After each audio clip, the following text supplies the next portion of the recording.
नमस्कार, मैं हूं हेमंत चड़ार और आप देख रहे हैं मध्य प्रदेश का number 1 news channel the Bahujan news Damoh MP. चलिए अब देखते हैं मध्य प्रदेश की सभी मुख्य खबरें फटाफट अंदाज में। भारत ने ऑपरेशन सिंदूर के तहत पाकिस्तान और पाकिस्तान अधिकृत कश्मीर में 9 आतंकवादी ठिकानों पर हमला किया।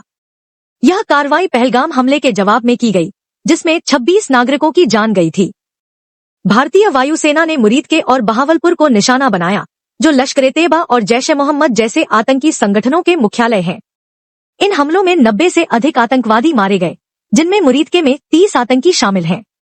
पाकिस्तान ने दावा किया कि 8 नागरिक मारे गए और 35 घायल हुए हैं, लेकिन भारत ने स्पष्ट किया कि यह आतंकी ठिकानों पर सटीक हमला था, न कि पाकिस्तानी सैन्य संस्थानों पर। इस ऑपरेशन का नाम सिंदूर इसलिए रखा गया क्योंकि पहलगाम हमले में कई पत्नियां विधवा हो गईं और सिंदूर हिंदू विवाह का प्रतीक है। पाकिस्तान ने जवाबी कार्रवाई में सीमा पर भारी गोलीबारी की, जिससे तनाव बढ़ गया है। भारत के सुरक्षा बलों को अलर्ट मोड पर रखा गया है। भारत सरकार 7 मई 2025 को 244 जिलों में एक राष्ट्रव्यापी मॉक ड्रिल ऑपरेशन अभ्यास आयोजित कर रही है। 1971 के बाद यह सबसे बड़ी सुरक्षा और आपदा प्रबंधन ड्रिल है।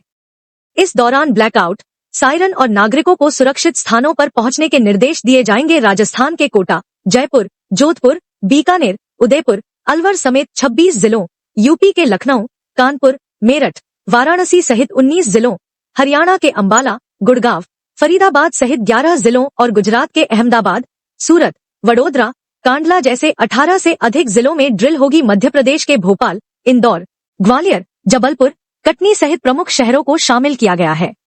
जम्मू कश्मीर, पंजाब, बिहार, ओडिशा, असम, झारखंड, पश्चिम बंगाल, महाराष्ट्र, गोवा, केरल, कर्नाटक, अरुणाचल, मणिपुर, मेघालय समेत सभी राज्यों और केंद्र शासित प्रदेशों की संवेदनशील जगहों को चुना गया है। गृह मंत्रालय, एनडीआरएफ, रेलवे, एयरपोर्ट, स्वास्थ्य और शिक्षा विभाग समेत सभी एजेंसियां अलर्ट पर हैं। इस ड्रिल का उद्देश्य नागरिकों को आपात स्थिति में सजगता, संयम और सुरक्षात्मक कार्रवाई के लिए प्रशिक्षित करना है। जम्मू कश्मीर के पहलगाम में 22 अप्रैल को हुए आतंकी हमले के बाद संसद की स्थायी समिति ने सोशल मीडिया प्लेटफॉर्मों पर बढ़ती राष्ट्र विरोधी गतिविधियों पर गंभीर चिंता जताई है।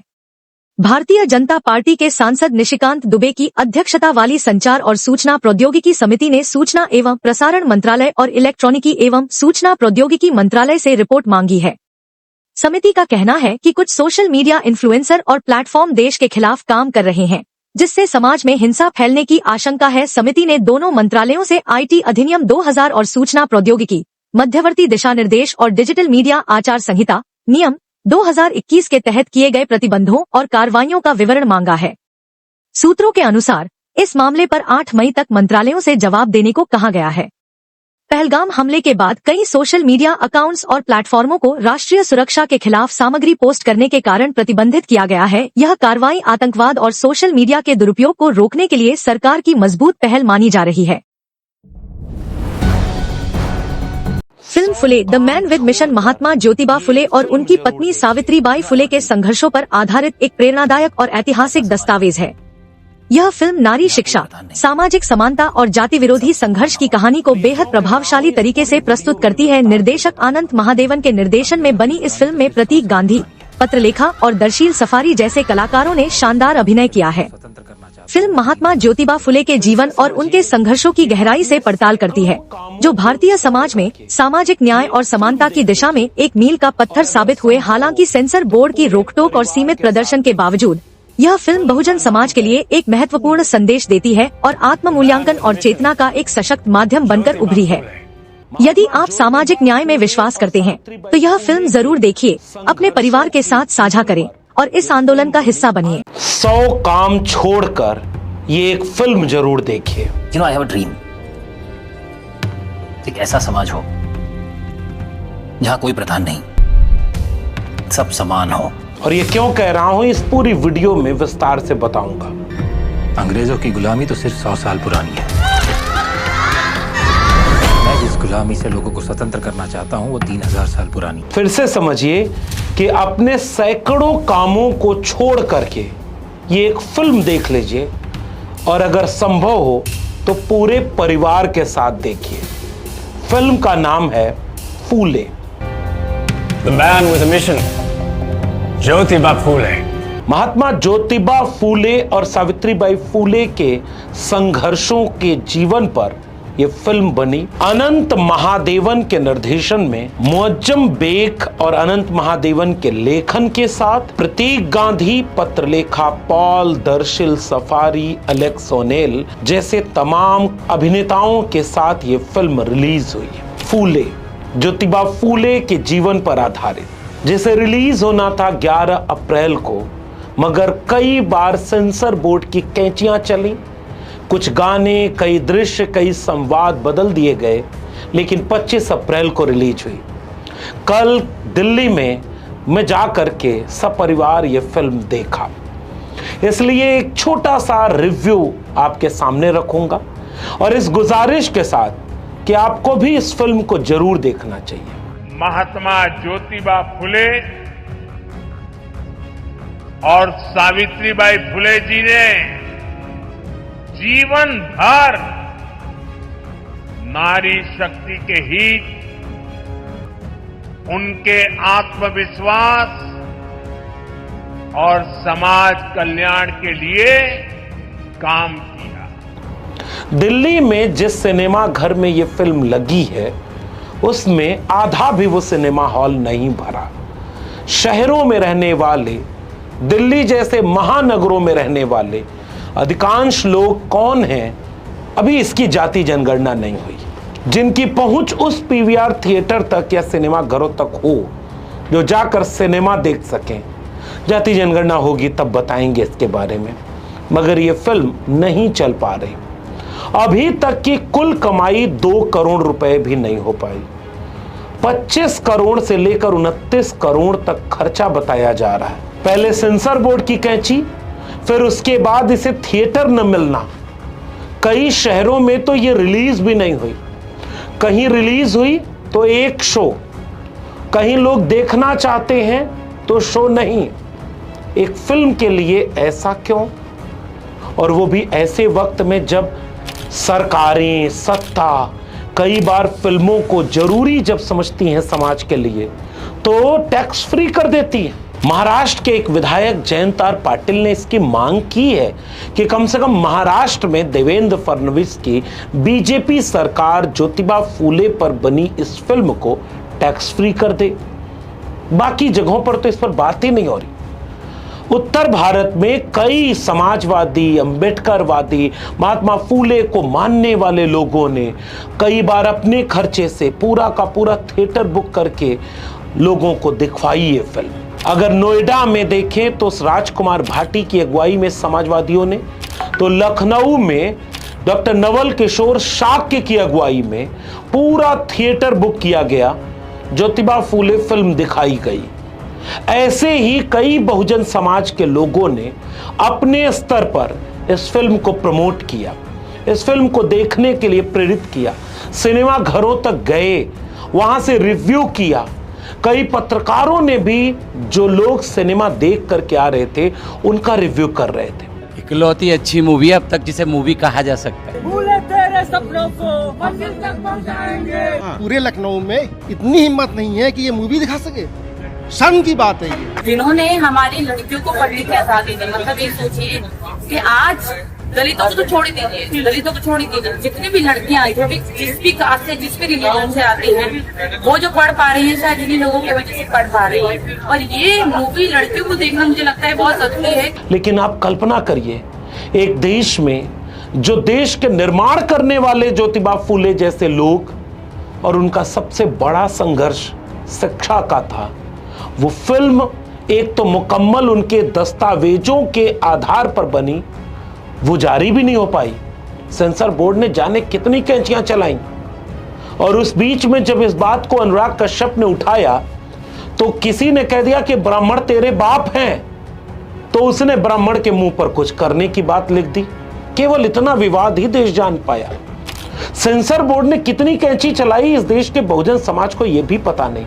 इसलिए फिलहाल मैं उस बहुजन समाज को संबोधित करता हूं। आप तो 90% हैं, और 90% में जितने लोग सक्षम हैं फिल्म देखने के लिए या दिखाने के लिए, एक किताब पढ़ने से एक विचार आगे बढ़ने से कई बार ज्यादा प्रभाव एक सिनेमा का पड़ता है, संगीत का, गानों का, दृश्य का, कहानी और विचार उसके जरिए ज्यादा प्रभावी ढंग से लोगों तक पहुंचती है। आज तक किसी शूद्र ने ऐसा दुस्साहस नहीं किया। अभी का वक्त है, इसे गांव-गांव से लोगों को प्रेरित करिए कि अगर देख सकें तो नफरत के दौर में समानता और न्याय की क्रांति का एक सिनेमा जरूर देखें। 100 काम छोड़कर देखें, विपरीत परिस्थितियों में देखें। सरकारें नहीं दिखाएंगी, सरकारें तो कैंची चलवाएंगी। फर्ज आपका और हमारा है कि इसे आप कितना देख करके प्रेरित कर पा रहे हैं। मैं जब गया सिनेमा देखने और सिनेमा शुरू हुआ तो ज्योतिबा फूले फूल के बगीचे में फूल की खेती करते हुए गोविंद राव का बेटा ज्योतिबा फूले, कैसे शुरुआती शिक्षा हुई, स्कूल छोड़ना पड़ा, फिर दोबारा स्कॉटिश स्कूल में पढ़े। स्कॉटिश स्कूल यानी अंग्रेजी मीडियम स्कूल में पढ़ने के बाद थॉमस पेन से लेकर के फ्रेंच रिवॉल्यूशन तक की गहन अध्ययन के बाद इस देश के शूद्रों को जागरूक करने, गुलामी को दूर करने, इस देश की मनुवादी व्यवस्था के ऊपर प्रहार करते हुए समानता और न्याय की लड़ाई का आगाज करने का सिलसिला शुरू होता है। शानदार सिनेमेटोग्राफी, अच्छे विजुअल्स। महाराष्ट्र के इलाके में जब खेतों का दृश्य है तो वो सजीव लगता है। प्रतीक गांधी एकदम ज्योतिबा फूले के हूबहू तस्वीर की तरह से लगते हैं। लेकिन आपको ये जानकर आश्चर्य होगा, ज्योतिबा फूले की केवल एक कायदे की तस्वीर मिलती है। कुर्सी पर पैर रख करके पगड़ी पहने ज्योतिबा बैठे हैं। वह किस्सा ज्योतिबा फूले का सजीव होकर के देश के सामने आ रहा है। 1848 से 1852 के बीच ज्योतिबा फूले शिक्षा देने के लिए पत्थर खा रहे थे, जानलेवा हमले सह रहे थे। हरकत करी तो जान से मार देंगे। चलो एक बात तो समझ आ गई, ये युद्ध नहीं महायुद्ध है। समाज से बहिष्कृत किए जा रहे थे, परिवार से निकाले जा रहे थे, दोस्तों के द्वारा अकेले छोड़े जा रहे थे। लेकिन उन तमाम विपरीत परिस्थितियों में अछूत बच्चों और लड़कियों को शिक्षा देने का काम रोका नहीं। अपनी पत्नी सावित्रीबाई फूले और उस्मान शेख की बहन फातिमा शेख को अहमदनगर में भेजा पढ़ने के लिए। वो पढ़ करके लौटी तो वो लोग जो समाज में ये विरोध कर रहे थे कि एक तो अंग्रेजी पढ़ा रहा है और पुरुष पढ़ा रहे हैं हमारी बच्चियों को, उनके घरों तक पहुंचा करके ये संदेश भेजा कि अब महिलाएं ही महिलाओं को पढ़ाएंगे, किसी तरह पढ़ने तो भेजो। स्कूल का दृश्य, और वो दृश्य मैं बीच में आपको रोकता हूं, आज से 2 साल पहले अब स्क्रीन पर अपने वो दृश्य देखिए जब पुणे के भिड़ेवाला के उस वाड़ी में मैं खुद गया था। ये दृश्य आप देख करके शर्मिंदा हो लीजिए, क्योंकि मैं आपको शर्मिंदा करना चाहता हूं। ये वही स्कूल है जो उस सिनेमा में दिखाया गया है। ये खंडहर बन चुका है। इसके सामने एक बहुत बड़ा मंदिर है और वो मंदिर में हजारों लोग रोज आते हैं। जब नीचे पहुंचकर हमने कई बार पूछा कि वो पहला स्कूल कौन सा है जो ज्योतिबा फूले और सावित्रीबाई फूले का है, आसपास लोग बताने वाले नहीं मिले। फिर ये एक छोटा सा पोस्टर लगा, टूटी हुई सीढ़ी ऊपर जा रही थी। उस सीढ़ी से चढ़ करके हम किसी तरह जब ऊपर पहुंचे, लोग मना करने लगे कि ऊपर मत जाओ, गिर सकता है। मगर जो पहले ही गिर चुका हो, जो ध्वस्त हो चुका हो, खंडहर बन चुका हो, लोगों के जहन में, लोगों के ख्यालों में, आजाद भारत के सपनों में, वो और क्या खंडहर होता। वो बंजर खंडहर यूं चीख चीख करके पुकार रहा था कि ये वही जगह है जहां से क्रांति ज्योति जली थी। इस देश को ये पैगाम दिया था कि विद्या बिना मति गई, मति बिना गति गई, गति बिना वित्त गया, वित्त बिना शूद्र चरमरा। एक अविद्या ने जाने कितने अन्याय अत्याचार किए। ये वो जगह है, खंडहर बन चुकी है। कभी मौका मिले तो जाइएगा। उन जगहों पर अब वो लोग नहीं हैं जिन्होंने ज्योतिबा फूले की हत्या करने लोगों को भेजा। गोंडीबा आकर के बोलते हैं कि कि हमें तो बरगलाया कि ये धर्म विरोधी काम कर रहा है। वो पोस्टर चिपकाए गए कि ये धर्म के खिलाफ काम कर रहा है। ज्योतिबा फूले उसके आगे गुलामगिरी लिखते हैं, सत्यशोधक समाज बनाते हैं, सत्यमेव जयते का नारा लगाते हैं और उसे आगे बढ़ाते हैं। बीते 11 अप्रैल को मैं महाराष्ट्र के यवतमाल जिले में था और एक विद्यापीठ, महात्मा फूले विद्यापीठ यवतमाल में गया। महात्मा फूले को मानने वालों ने मुझे किताब भेंट की और अपना पूरा विद्यापीठ बनाया, जो किसी एक या दो परिवार ने अपनी पूरी संपत्ति लगाकर यह विद्यापीठ बनाया है। इसमें ट्रेनिंग प्रोग्राम चलता है, इसमें ज्योतिबा फूले, सावित्रीबाई फूले के पूरे जीवन के संघर्ष वहां के दीवारों पर उकरे हुए हैं। ये लोग, महाराष्ट्र के लोग चाहते हैं कि हर हाथ में कलम और किताब हो। इस फिल्म में भी आपको दिखाया गया होगा कि ज्योतिबा फूले कैसे अपनी जमीन, अपनी संपत्ति बेच करके स्कूल चलाना चाहते थे। ज्योतिबा फूले चाहते थे कि पढ़े इंडिया ताकि आगे बढ़े इंडिया। ज्योतिबा फूले चाहते थे कि गुलामी खत्म हो, शूद्रों के साथ अन्याय खत्म हो, महिलाओं के साथ भेदभाव खत्म हो। मत छू, आपको पाप लगेगा। कभी वो बाल हत्या प्रतिबंधक गृह और शिशु संगोपन गृह बना रहे हैं, जो सिनेमा में शानदार तरीके से दिखाया गया, तो कभी अछूतों के लिए अपने हाथे का कुआं खोल दे रहे हैं कि हमारे हाथे में आकर के आप भी पानी पियो, कोई अपवित्र नहीं होता। अछूत कही जाने वाली बच्चियों को पढ़ा रहे हैं तो किसी मुक्ता साल्वे के निबंध को प्रकाशित करवा करके शिक्षा की क्रांति में एक नई ज्योति जला रहे हैं। सावित्रीबाई फूले के तौर पर वो सत्यशोधक समाज की अगुवाई उनको सौंप रहे हैं। 1888 में मुंबई के नवागांव में महात्मा की उपाधि पा रहे हैं और जाते जाते भी सत्य धर्म पुस्तक लिखते हुए इस देश को सत्यमेव जयते का पाठ पढ़ाकर समानता और न्याय का आधुनिक विचार दे रहे हैं। उन पर सिनेमा बने और आप देखें ना, उसको कोई प्रचार ना करे। वो कम बजट की फिल्म है, लेकिन 25-30 करोड़ रुपए भी अगर वो नहीं कमा पाई तो वो फ्लॉप हो जाएगी। महात्मा फूले जिसने आधुनिक भारत की नींव रखी, उनकी फिल्म फ्लॉप होने पर है क्योंकि वो अब तक 2 करोड़ रुपए भी नहीं कमा पाई, उसे थिएटर नहीं मिल रहे और अब लगभग 1 हफ्ते से ऊपर होने जा रहा है, वो थिएटरों से बाहर होने लगेगी। फिर यूं ही कोई रिलीज कर देगा, वो फिल्म कमाई नहीं कर पाएगी। फिर कोई अनंत महादेवन क्या अगली बार हिम्मत कर पाएगा? क्योंकि अभी तो बहुजनों के इतिहास में जाने कितने सिनेमा बनने बाकी है। बाबा साहब पर एक सिनेमा बना, फूले पर इस तरह का व्यवस्थित तौर पर बड़े पर्दे का ये अपने आप में पहला प्रयास था। तमाम सेंसर बोर्ड की कैंचियां चली, कई दृश्य तो दिखाए ही नहीं गए, लेकिन आपको वो दृश्य अगर न याद हो तो परछाई से भी जो लोग अछूत हो जाते थे, उस भारत को 150 साल में फूले ने यहां तक पहुंचाया कि अब आंख में आंख मिलाकर अपने हक के लिए लड़ते और बोलते हैं। प्रधानमंत्री नरेंद्र मोदी भी उनकी तारीफ में वो बात कह रहे हैं जो इंट्रो में आपने सुना।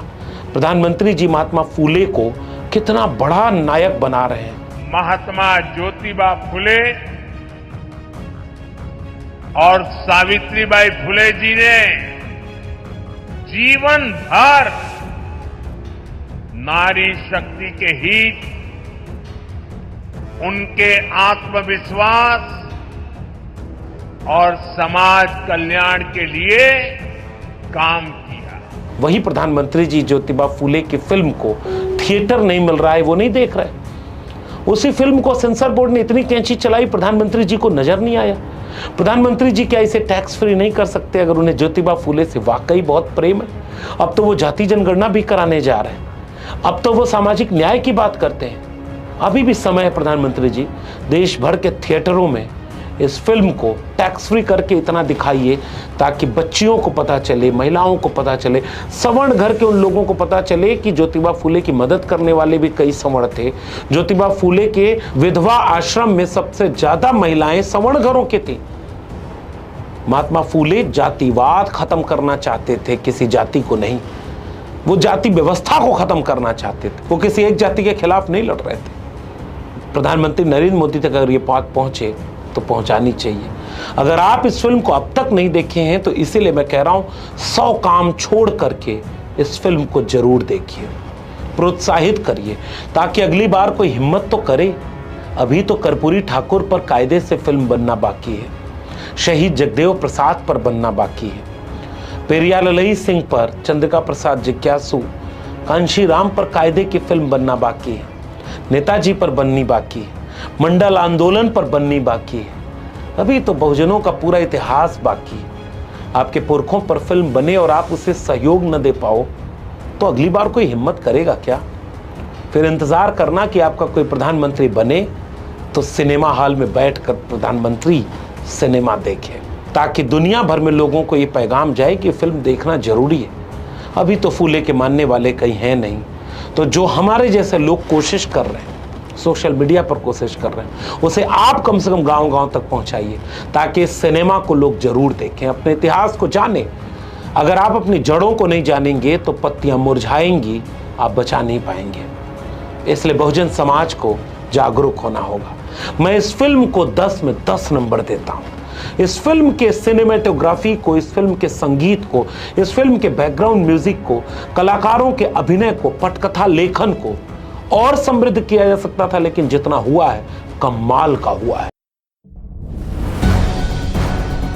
बिहार की ऐतिहासिक भूमि से आज विरासत बचाओ भारत बचाओ यात्रा का शुभारंभ हुआ, जिसका नेतृत्व भीम आर्मी के राष्ट्रीय अध्यक्ष विनय रतन सिंह ने किया।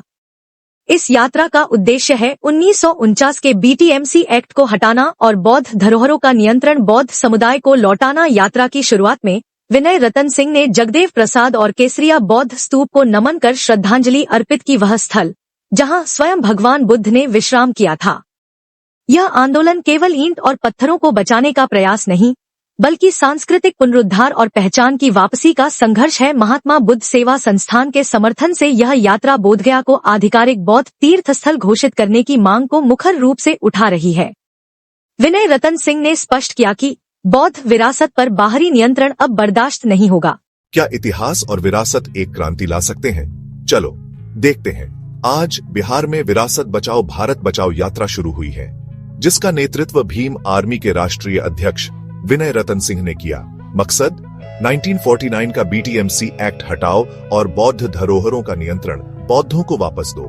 विनय रतन सिंह जी ने जगदेव प्रसाद और केसरिया बौद्ध स्तूपा को नमन किया, जहां खुद बुद्ध ने विश्राम किया था, को श्रद्धांजलि दी। ये आंदोलन सिर्फ पत्थर और ईंट बचाने का नहीं है, ये अपनी सांस्कृतिक पहचान वापस पाने का है। महात्मा बुद्ध सेवा संस्थान के जोरदार समर्थन के साथ ये यात्रा मांग करती है कि बोधगया को आधिकारिक बौद्ध तीर्थ स्थल घोषित किया जाए। विनय रतन सिंह जी का ऐलान गूंज रहा है, बौद्ध विरासत पर बाहरी कंट्रोल बर्दाश्त नहीं होगा।